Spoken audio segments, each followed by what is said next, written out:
of a white Christmas. Sentez-vous dans l'air ce doux parfum de Noël, cette période merveilleuse où les familles se réconcilient, où les avares deviennent généreux et où les solitaires trouvent l'âme sœur. Chaque année, comme par magie, on veut tous la même chose.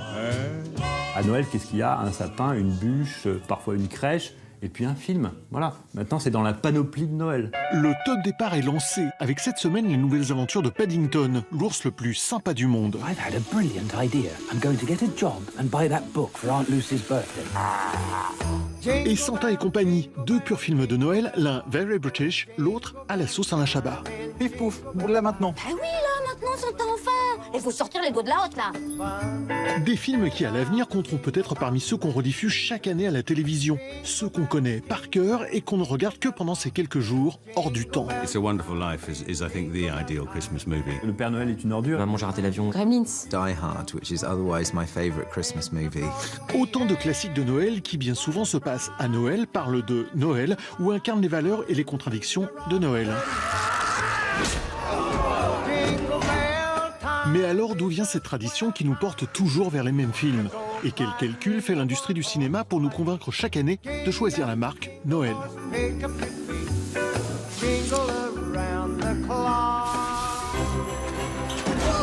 Ça y est, la saison des films de Noël est officiellement lancée. Comme l'industrie du jouet et celle de la bûche au marron, l'industrie du cinéma est en ébullition.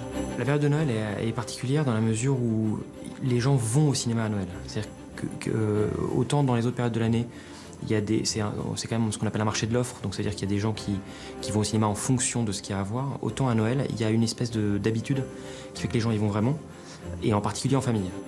Face à cette affluence de spectateurs, la concurrence entre les films est plus rude que jamais. Cette année, deux films de Noël arrivent à tirer leur aiguille du sapin. D'abord Santa et compagnie, l'histoire d'un Père Noël échoué dans Paris, joué et réalisé par Alain Chabat. Non. Klaus. Prénom. Santa.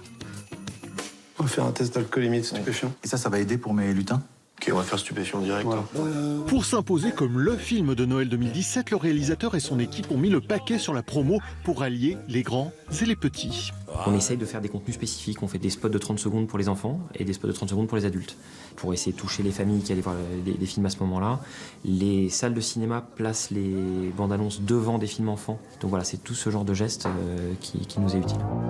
Avec ce blockbuster bourré d'effets spéciaux, Chabat est le premier Français à s'attaquer à un genre habituellement réservé aux productions américaines. Santa et compagnie, c'est vraiment, ça renoue là sur le coup avec une tradition du film de Noël presque à l'anglo-saxonne.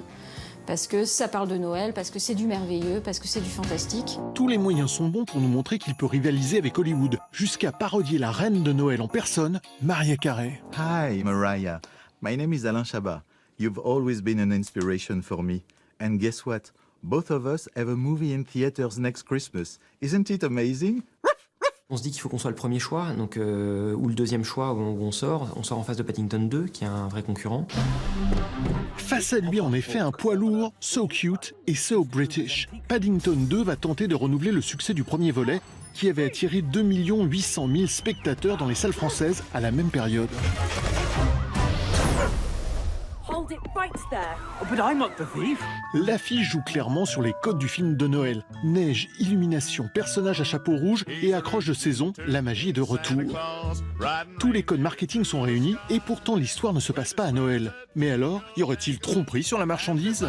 Effectivement, c'est pas un film qui parle de Noël, mais par contre, il y a certains codes avec une famille de gens qui s'aiment, qui s'entraident. C'est un film très très généreux en fait. C'est pour ça que c'est un film qu'on aurait tendance à identifier comme un film de Noël. Ainsi, le critère principal du film de Noël n'est pas de prendre Noël comme sujet. Il doit d'abord incarner les valeurs de Noël au moment de Noël, c'est-à-dire quand on en a le plus besoin. I think they feel good at Christmas because Christmas is perhaps a time when we start to think about kindness to each other and doing things for other people. This is perfect. Même dans des sociétés où la religion a moins d'importance, comme les sociétés en particulier en Europe, on a quand même besoin d'un moment où on va rappeler quelles sont les valeurs importantes, familiales, sociales, etc. Ces valeurs hyper positives ne datent pas d'hier et trouvent leur origine dans la tradition anglo-saxonne. La Bible en la matière, c'est un chant de Noël de Charles Dickens, paru en 1843. Ce best-seller reste le conte de Noël le plus souvent adapté au cinéma, de Bill Murray à Jim Carrey, en passant par les Muppets et Mickey.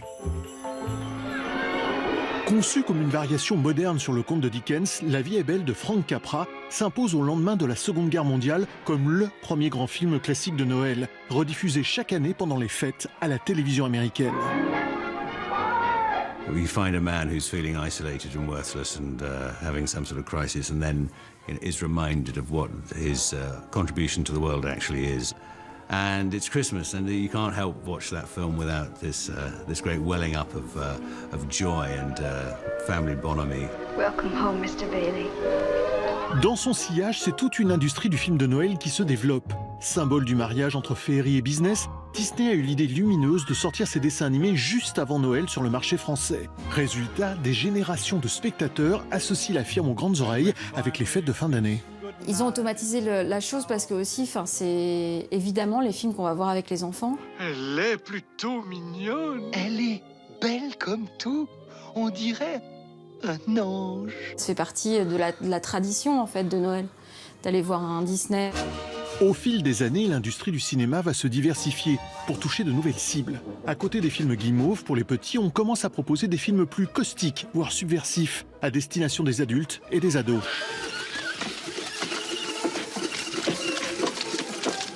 L'exemple type, c'est Gremlins, qui injecte une bonne dose d'humour noir et de mauvais esprit au film de Noël. Au milieu des années 80, son succès international en fait la référence pour les sales gosses du monde entier. Gremlins, c'est la belle petite bête qui, après minuit, se transforme en cauchemar. C'est un peu l'anti-Disney, quoi. C'est un peu le conte de fées qui part en vrille. Mais attention quand même à ne pas aller trop loin. Everyone in this family hates me. Then maybe you should ask Santa for a new family. I don't want a new family. I don't want any family. Families suck. Si le film de Noël n'est pas obligé d'être tout mignon ni de s'adresser juste aux enfants, il doit en toutes circonstances se conclure par un happy end. Tout s'arrange. Et ceux qui méritent d'être récompensés sont récompensés, effectivement. C'est-à-dire que... Et ça se passe pas comme ça dans la vie. C'est rare. Si c'est pour voir un film socio-réaliste sur Noël où les gens sont au chômage et n'ont pas à manger le soir de Noël, enfin, je veux dire, qui a envie de voir ça si ça se finit pas bien, en tout cas. Le happy end, ça rassure et ça fait vendre. Le plus bel exemple reste la comédie romantique Love Actually. Avec ses happy end en cascade, le film a gagné 250 millions de dollars dans le monde et une place de choix parmi nos madeleines de Noël.